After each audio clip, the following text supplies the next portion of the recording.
how'd I get to be governor? Well, the story, the Blue Spruce, requires that I tell you a little bit about how I got to be governor. I hated politics. I didn't like politics because growing up, you know, for me it was enough that I was able to get out of college from that neighborhood because there weren't a lot of people who were gifted with the opportunity of going to college. Not my older brother, who was twice served in the service, the Second World War, and then he was called to Korea, which I missed because I was the lucky one who was born at exactly the right time to miss that action. Not my sister, who was Arista in high school and every year would get another point on her star for being so smart, but she was needed in the store. And she did eventually get a job as secretary for S. Gertz of Gertz Department Store in Jamaica. Whoa! That was some, incidentally, when you were the secretary of the boss at Gertz Department Store, you know what that meant? That meant every kid in the neighborhood could get a job when they took inventory on the weekends, you know, and she would see to it that all the guys from South Jamaica were hired. And my first job I'll never forget.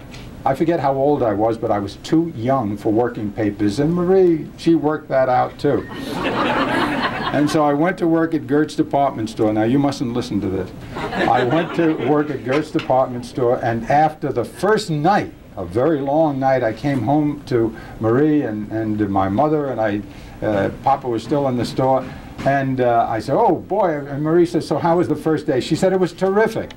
I said it was terrific. She says, whom did you work for? I said, Miss Haraxi. She says, Irene Haraxi?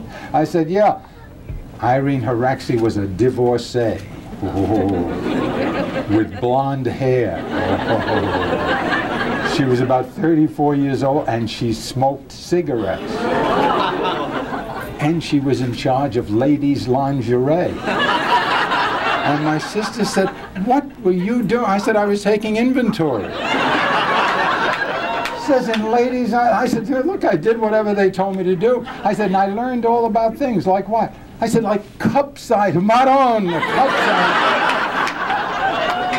size. The next day I was assigned to Agnes Vobril Hardware. That's the truth. That's an absolute true story.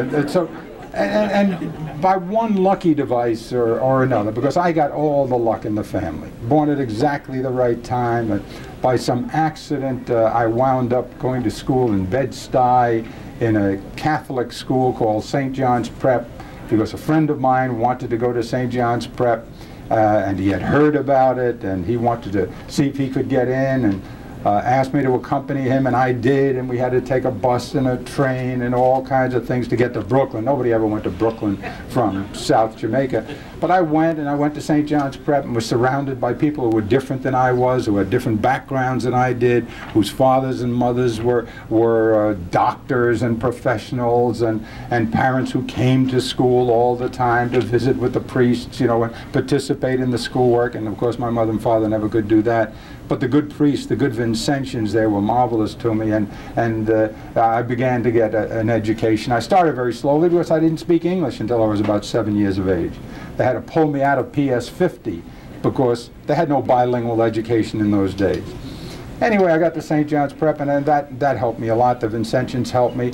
Eventually, they paid for my education because I was a pretty good student. Then I won a scholarship to college. Then I won a scholarship to law school. And my mother and father, you know, they couldn't have been happier, just for the idea that they had the one great thing that they themselves were denied.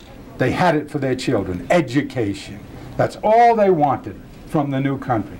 Just give these kids a chance to do better than I. And so I grew up. I met Matilda in school, the most beautiful person in the world outside of my mother, the two. And we had Matilda's not here, I can get away with that.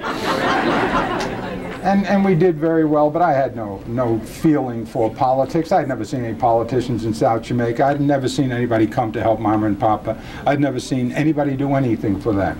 And so the idea of getting involved myself, I couldn't care less about it, but one thing led to another, the Second Vatican Council, and a sense that as I was doing better and was able to get a house and have 5 children, and Matilda and I were not wealthy, but we were very comfortable, a lot more comfortable than I ever expected to be from where we started. I started feeling guilty, and I said maybe we ought to try public life, and so I did, and I didn't fit at all. 1974, I lost an election. I didn't behave well. I was awkward. I didn't like the game. I didn't like the way you play it. And in the debates, I was too loyal, like they said, and too tough, etc. And so nobody liked me. I lost an election, and I was about to give up. And but I got. Somebody asked me to be Secretary of State, and I was appointed Secretary of State and did well at that, and then they wanted me to be Lieutenant Governor, and I ran for Lieutenant Governor and won that, and next thing you know, the governor is quitting and there's an opening for governor. And I said, gee, I wonder if Mario Cuomo from South Jamaica, even at that point nobody knew me really, and no money and no strong cadre of friends to support us in the campaign. I wonder if we can try this thing. So let's see who's going to run. And this guy was going to run, and this girl was going to run, and this, and I said, well, maybe them I can handle. And Ed Koch, who was then the second most popular politician in America, 1982, after Reagan. Rupert Murdoch, the owner of the Post, who was very conservative, he loved Koch, and he made Koch a candidate. And Koch came into the race, says, I'm going to run for governor. He was still the mayor and very strong as mayor because he didn't give up the mayoralty. You're mayor of the city of New York, you have a lot of power and a lot of wealth. And so all the other candidates dropped out, and I said, I'm not going to drop out because Koch I can beat. And no, and it wasn't because he wasn't good. He was terrific, and he still is, and I know him very, very well. But he didn't have what I called rationale. He didn't have a good reason for running for governor. As a matter of fact, he had been to the wall in Israel and kissed the wall and pledged never to run again. As a matter of fact, he had said he didn't like Albany, which is the capital of the state. As a matter of fact, he had said there's no Chinese restaurants in Albany. Who could live there? And that's what he said. As a matter of fact, he had said, you know, the people up there in the north of Westchester, they all wear printed dresses. You know, he didn't like the job. He wanted it because it was a step up, and who knows, maybe he could be the first Jewish president or whatever. And I said, with that kind of rationale, I think I can beat him. And by a miracle, I beat him. He spent $5 million, I spent $1 million, I won't tell you the whole story, but we won. And now we had to face Lou Lerman, who was Rite Aid.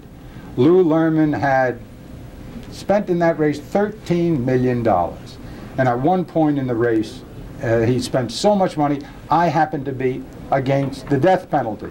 Now, there are 12 people in this audience who agree with me that the death penalty is wrong. Well, thank you. But anyway, at that time in New York, it was a very, very bad position to have. It still is, I guess, and it helped beat me in my last election.